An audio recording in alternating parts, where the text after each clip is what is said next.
ജ്യോതികോ യോഗി, കർമ്മി ജ്യോതികോ യോഗി, തസ്മാത് യോഗി ഭവാർജുന എന്ന് പറയുന്നില്ലേ? അപ്പം നമ്മൾ യോഗിയാവാൻ ആരും ശ്രമിക്കുന്നില്ല. ഇത്രേ പറഞ്ഞിട്ടുണ്ട്. അപ്പോ യോഗയും മെഡിറ്റേഷനും കൂടി ഒന്നിച്ചു പോകുന്നതാണ് ഭംഗി. അല്ലാതെ യോഗ മാത്രം വേറെ ചെയ്യുക, മെഡിറ്റേഷൻ വേറെ ചെയ്താലും പോരെ? അല്ല, രണ്ടും പരസ്പര പൂരകങ്ങളാണ്. മെഡിറ്റേഷൻ എന്താണെന്ന് ആദ്യം മനസ്സിലാക്കുകയും, മെഡിറ്റേഷൻ എന്ന് പറഞ്ഞാൽ ഒന്നും ചെയ്യാനില്ല എന്നുള്ള അറിവാണ് മെഡിറ്റേഷൻ. സാധാരണ രീതിയിൽ എല്ലാ യോഗ കേന്ദ്രങ്ങളിലും മനസ്സിനെ ഏകാഗ്രപ്പെടുത്താനാണ് ആദ്യം പഠിപ്പിക്കുന്നത്. അതോടുകൂടി ഇതിന്റെ യഥാർത്ഥ വശം മനസ്സിലാകാതെ പോവുകയാണ്. മനസ്സിനെ ഏകാഗ്രപ്പെടുത്തേണ്ട യാതൊരു കാര്യവും ഇല്ല എന്നുള്ളതാണ് യാഥാർത്ഥ്യം. കാരണം ഉറക്കം തന്നെയല്ലേ വരുന്നു. ഉറങ്ങാൻ വേണ്ടി എന്തെങ്കിലും ആരെങ്കിലും പ്രാക്ടീസ് ചെയ്തിരുന്നു? ഉറങ്ങാൻ വേണ്ടി എന്തെങ്കിലും പ്രാക്ടീസ് ചെയ്ത് എന്താ സംഭവിക്കുക? ആ പ്രാക്ടീസ് ഇങ്ങനെ നടക്കും, ഉറക്കാകർന്നാകുന്നു. ഇതേപോലെ തന്നെ ധ്യാനിക്കാൻ വേണ്ടി ചെയ്യുന്ന എല്ലാ പ്രവൃത്തിയും ധ്യാനം എന്ന സംഗതി ഉണ്ടാവില്ല, അത് അകന്നു പോകും. അപ്പൊ ധ്യാനിക്കാൻ വേണ്ടി ഒന്നും ചെയ്യാനില്ല എന്നുള്ള അറിവെങ്കിലും ആദ്യം ഉണ്ടാവട്ടെ. ഒന്നും ചെയ്യാനില്ല എന്നുള്ള അറിവ് ഒരു പഠിതാവിനെ സംബന്ധിച്ചിടത്തോളം ഒന്നും ചെയ്യാനില്ല എന്ന് പറഞ്ഞാൽ ഇദ്ദേഹം ശരിയില്ല എന്നല്ലേ തോന്നുന്നത്. പക്ഷെ ആത്യന്തികമായി എത്തുമ്പോഴല്ലേ അദ്ദേഹത്തിന് മനസ്സിലാവുള്ളൂ. അതുകൊണ്ടാണ് സ്റ്റെപ്പ് ബൈ സ്റ്റെപ്പായിട്ട് പറയുന്നത്.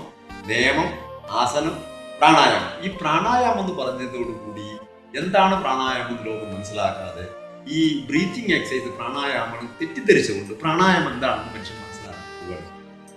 പ്രാണായാമം എന്ന് പറഞ്ഞാൽ സാധാരണ മനുഷ്യൻ ധരിച്ചിരിക്കുന്നത് ശക്തമായിട്ട് ശ്വാസോച്ഛ്വാസം ചെയ്യുന്നതാണ് പ്രാണായാമം. അതല്ല പ്രാണായാമം. ആയാമം ചെയ്ത് എന്ന് പറഞ്ഞാൽ നിർത്തുക എന്നാണ്. പ്രാണനെ നിർത്തുക. എങ്ങനെ പ്രാണനെ നിർത്താൻ പറ്റില്ല? പ്രാണൻ മരിക്കുമല്ലോ. പ്രാണനെ നിർത്തുക എന്ന് പറഞ്ഞതിന്റെ അർത്ഥം പ്രാണനിലെയും അപാനനെയും യോജിപ്പിച്ച് സഞ്ചരിക്കുന്ന ഒരു അവസ്ഥയുണ്ട്. പ്രാണനിൽ നിന്ന് അപാനനായി വരുമ്പോഴാണ് മനസ്സുണ്ടാകുന്നത്. അപ്പൊ പ്രാണനും അപാനനും യോജിക്കുമ്പോൾ ഈ സഞ്ചാരഗതി ഏകഗതിയായി വരും. ഈ ഏകഗതിയായി വരുന്നതിനാണ് ജപമാല എന്ന് യോഗികൾ പറയുന്നത്. ജപമാല കയ്യിലിട്ടിരിക്കുന്ന മാലയാണെന്ന് ആളുകൾ തെറ്റിദ്ധരിക്കുകയും ഈ പ്രാണന്റെ ഏകഗതി ആണ് പ്രാണായാമം എന്ന് മനസ്സിലാവുന്നില്ല ആളുകൾ. അതെന്തുകൊണ്ടാണെന്ന് വെച്ചാൽ പ്രാണായാമം എന്ന് പറഞ്ഞിട്ട് ഈ ബ്രീത്തിങ് എക്സസൈസ് ആണ് പ്രാണായാമം തെറ്റിദ്ധരിച്ചതിന്റെ ഫലം കൊണ്ടാണ് ഈ ഒരു കോൺസെപ്റ്റ് തന്നെ ആളുകൾ പഠിക്കാറ്.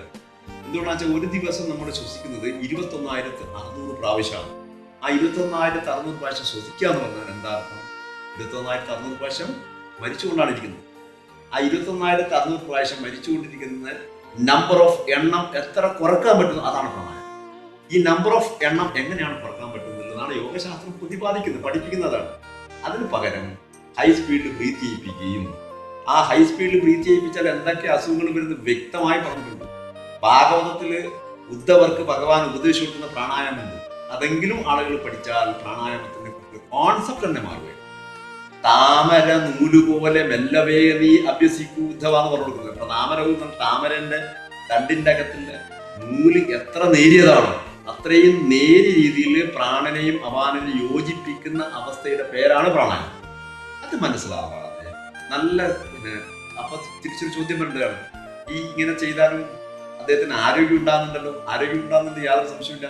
പക്ഷെ ആ ആരോഗ്യം ഫിസിക്കൽ ആരോഗ്യം മാത്രമാണ്, ആത്മീയ ആരോഗ്യം പിന്നെ ഉണ്ടാവുന്നില്ല. കാരണം പ്രാണന്റെ വ്യയം നാശം സംഭവിക്കണം. അപ്പൊ ഈ ഒന്നുമില്ലായ്മയെ മനസ്സിലാക്കുകയാണ് ഇതിന്റെ പ്രധാനത്തെ. അതിന്റെ വലിയൊരു കുഴപ്പമില്ലേ? അതെ, അവസാനമാണോ ആദ്യമാണോ? അതാണ് ആദ്യം. എന്ന് പറഞ്ഞാല് ബുദ്ധനൊക്കെ നേരത്തെ അടിവരായിട്ട് പറഞ്ഞിരിക്കുകയാണ്. എന്താ പറഞ്ഞാൽ നിങ്ങൾ ഈശ്വരനിൽ പോലും വിശ്വസിക്കേണ്ട, പക്ഷേ നിങ്ങൾ നിങ്ങളുടെ കർമ്മത്തിലും കർമ്മഫലത്തിലും വിശ്വസിക്കണം. ബുദ്ധൻ അടിവരായിട്ട് പറഞ്ഞത്. ബുദ്ധന്റെ ശൂന്യതാവാദം എന്ന് പറയുന്നത് വസ്തുശൂന്യമല്ല, ബുദ്ധൻ പറഞ്ഞ ബോധശൂന്യം. ഈ ബോധശൂന്യം നിങ്ങൾക്ക് സംഭവിക്കുമ്പോൾ അതിന്റെ അപ്പുറത്തുള്ള ബോധാതീതമായ ആത്മാവിനെ നിങ്ങൾക്ക് സ്വയം അനുഭവിക്കാൻ പറ്റുന്നതാണ് ബുദ്ധൻ പറഞ്ഞത്. അതുകൊണ്ട് പിന്നെ ബുദ്ധന്റെ ശിഷ്യനോട് നദിയിൽ കൂടി നടന്നിട്ട് വെള്ളം എടുത്തുകൊണ്ട് വരാൻ പറയുന്നുണ്ട്. ആ നദിയിൽ കൂടി നടന്നിട്ട് വെള്ളം എടുത്തുകൊണ്ട് വരുമ്പോൾ ഒരിക്കലും വെള്ളം തെളിയുന്നില്ല. അപ്പോൾ എന്താണ് തെളിയാൻ വേണ്ടതെന്നുള്ള ഉദാഹരണം പറഞ്ഞു കൊടുക്കുന്നത്. വെള്ളം തെളിയാൻ നീ കുറച്ച് സമയം അനക്കാണ്ട് വെച്ചാൽ മതി. ഇതേമാതിരി നിന്റെ മനസ്സ് തെളിയാൻ എന്താ ചെയ്യേണ്ടത്? അനക്കാണ്ട് വെക്കുക. ഈ അനക്കാണ്ട് വെക്കുന്ന അവസ്ഥയുടെ പേരാണ് പ്രാണായാമം. പക്ഷെ ഇവിടെ ബ്രീത്തിങ് എക്സസൈസ് ആണ് പ്രാണായാമം തെറ്റിദ്ധരിപ്പിച്ചത്. പ്രാണായാമം എന്താണെന്ന് പഠിപ്പിക്കാൻ തന്നെ ബുദ്ധിമുട്ടായിട്ട് കിടക്കുക. മാത്രമല്ല ഈ ഒന്നുമില്ലായ്മയെ മനസ്സിലാക്കുക എന്ന് പറഞ്ഞാൽ ആ മനസ്സിലാക്കുന്നത് ആദ്യമാണെന്നുള്ളത് പഠിക്കുന്ന ആളുകൾക്ക് അവസാനം മനസ്സിലാവും. അല്ല, അവസാനം മനസ്സിലാവുന്നില്ല. അതോടുകൂടി പഠിപ്പ് നിൽക്കുകയാണ്. അത് അവസാനം മനസ്സിലാവണ്ടേ? പിന്നെ എന്ന് പറഞ്ഞാല് സാറിന്റെ ചോദ്യം വളരെ പ്രസക്തമായ ചോദ്യമാണ്. എന്താന്ന് പറഞ്ഞാല് ഒരു കോളേജിൽ പോകുന്ന വിദ്യാർത്ഥിക്ക് ആദ്യം പറഞ്ഞു കൊടുക്കേണ്ടത് എന്താണെന്ന് വെച്ചാൽ, എന്തിനാണ് കോളേജിൽ പോകുന്നത്? കോളേജ് വിടാനാണ്. ഇപ്പൊ കോളേജ് വിടാൻ തയ്യാറാവുന്നില്ല. എന്താ കാരണം?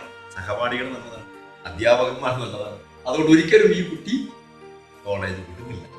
അപ്പൊ ഇത് ഒന്നും ചെയ്യാനില്ല എന്നുള്ള അറിവാണ് നമ്മൾ ആദ്യം മനസ്സിലാക്കുന്നത്. ഫോർ എക്സാമ്പിൾ, ഒരു കുട്ടി പോൾവോട്ട് തുള്ളുന്ന കുട്ടിയുടെ ലക്ഷ്യം അപ്പുറത്താലാണ്. പക്ഷെ അപ്പുറത്താൻ തൽക്കാലം ഉയരാൻ എന്ത് വേണം? ഒരു വടി വേണം. ഈ വടി സ്വർണത്തിന്റെ വടിയായാലും മറ്റേ വടിക്ക് തൊട്ട പൗഡാണ്. അപ്പോഴെന്ത് ചെയ്യണം? ഈ വടിയെ ഉപേക്ഷിക്കാനാണ് പഠിക്കുന്നത്. അപ്പൊ നിങ്ങൾ ഇതുവരെ പഠിച്ചിരിക്കുന്നതിന് ഉപേക്ഷിക്കാനാണ് പഠിക്കുന്നത്. ഓഷോ എന്ന് പറഞ്ഞ മഹാത്മാവ് വ്യക്തമായി പറഞ്ഞിട്ടുള്ള എന്താ പറഞ്ഞത്? ഓഷവും പറഞ്ഞിട്ടുണ്ട്, ജിദ്ദു കൃഷ്ണമൂർത്തി പറഞ്ഞിട്ടുണ്ട്, അറിഞ്ഞതിൽ നിന്നുള്ള മോചനം. എം ടി ബോട്ട്, ഒഴിഞ്ഞ തോണി. ഒഴിഞ്ഞ തോണി നിങ്ങളെപ്പോഴും ഒരു ഒഴിഞ്ഞ തോണിയാണെന്ന് പറയുന്നുണ്ട്. പക്ഷെ അതൊക്കെ പറയുന്നത് നിങ്ങളുടെ ബോധശൂന്യത്തെ കുറിച്ച് തന്നെയാണ് പറയുന്നത്.